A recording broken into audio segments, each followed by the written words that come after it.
Mr. Chairman, before we start, can we Yes, sir. ask whether there's anybody going to testify who's in the room? Yes, sir. Are there members that will be called, persons that will be called? We were not advised of any that would be called, and that's why we didn't check the room. But if anyone, you're calling, planning to call anyone, they would not be able to be here during this portion. Okay. There's no plan to call any witnesses. We do have one witness who, and Mr. Trustee, of course, will testify, but he's our representative. He can. Right, he's been through the exchange already.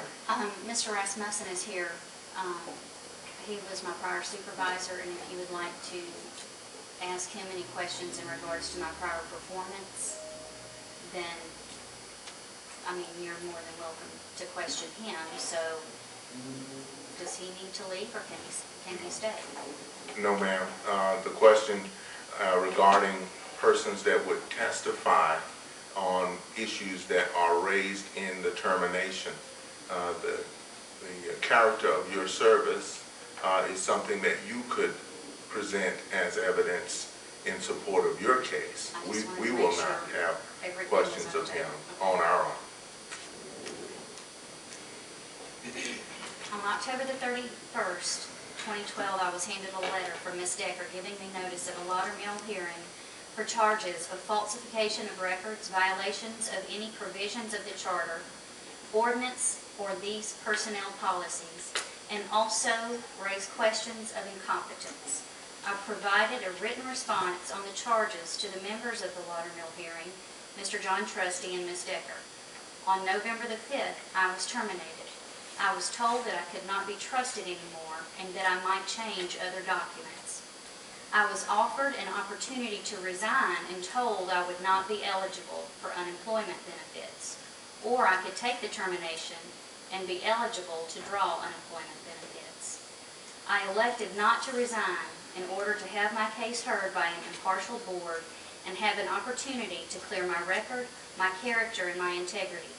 I will show my actions in regards to the bank transfers were not a malicious intent to falsify documents, but intent to transfer the correct amount the finance director had wanted. I will also show the actions against me are part of a series of events and false statements used to justify terminating my employment. I would like to base my appeal on the EEOC definition of constructive discharge, wrongful termination, hostile work environment, and unequal enforcement of laws and policies. My statement for the record in regards to my prior performance.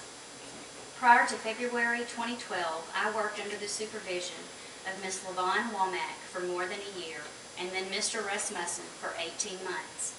My evaluation from Ms. Womack, which is Exhibit A, shows no areas of needs improvement. Although Mr. Rasmussen did not write an evaluation of me during his tenure, he is available at this hearing to answer any questions in regards to my job performance. During this time, there was an atmosphere of teamwork and helping each other. There was a system of checks and balances to make sure errors were kept at a minimum. When Mr. Rasmussen assumed the position of city clerk, it was temporary until someone could be trained for the position. Mayor Hodges and Mr. Rasmussen approached me and told me I had the potential to be a very good city clerk. They asked me if I would start the training to qualify for this position. In addition to my regular duties, I started to train for the city clerk position by attending TAMCAR conferences and training and working with Mr. Rasmussen to learn all the duties and responsibilities just as I had with Ms. Womack. During the current year, in January 2012, when Mayor Carter assumed the position of mayor, the work environment in City Hall became very tense. Mr. Chairman, if I might, I've read ahead a little bit. Some of this has got nothing to do with what we're here about today, and about W-2 policy or vehicles, and that kind of, it's got nothing to do with anything. And this got hearsay in it about what the mayor told Mr. Rasmussen, which we're not here on this today. It absolutely has to do with the reason that we're here today, because it shows... Your objections are noted, sir. Okay. And we will take into consideration as you say. Ma'am, we want to allow you the opportunity to share what you believe will give the board a reason or understanding of how it is that you believe you should not have been terminated.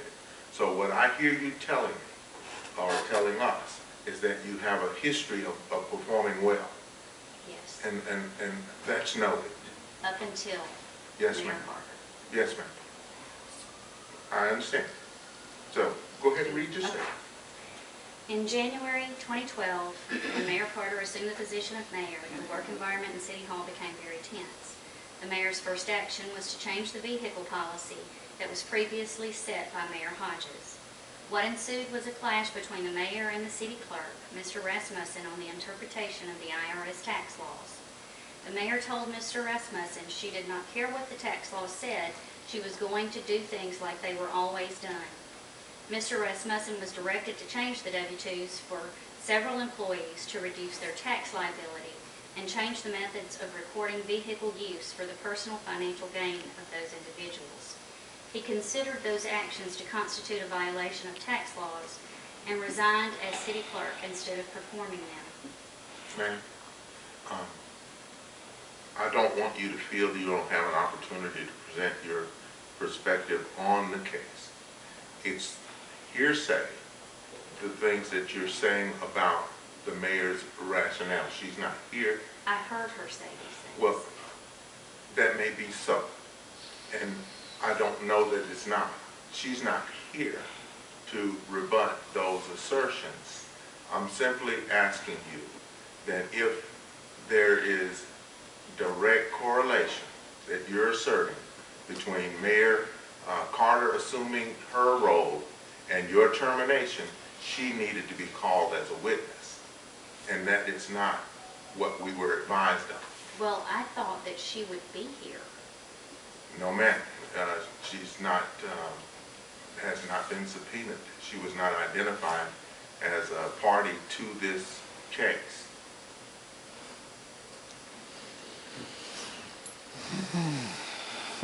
Because it was her and John and Jeannie that were in that Laudermill hearing when Yes. they presented me with the letter. Mhm. And I was under the impression that she would be present Okay. during this time. No, ma'am, she's not here. Are you saying that she's an integral, her presence is integral to your defense, or you're putting on your case? No, but my intentions are to show that when I refused to do something that she had directed, that was the start of a series of events that led up to my termination. Okay. I'm going to allow you to read the portion that you believe is part and parcel to your termination. But I cannot allow you to bring things up against her, and she's not here to rebut or to defend her actions in that case. The assertion that the change in the vehicle policy was something that should not have been done, she's not here to defend that. I don't want this to become something that is not designed to be. This is designed, this hearing, to allow you an opportunity to address the issues that were raised in your termination letter. And if you say that there's some underlying issues that were not in that, that's what I want you to share with us. But I don't want this to become egg throwing or tomato throwing at the mayor, and she's not here to defend herself. Well, I am sorry because I thought that she would be present. I had no idea that she would not. I have not read through.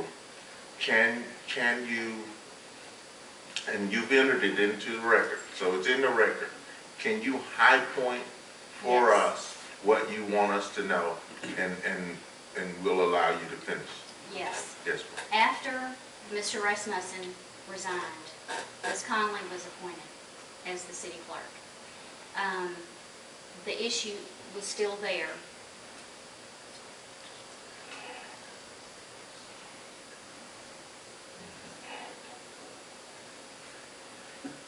Okay. The mayor again stated that she wanted the W-2s to be changed.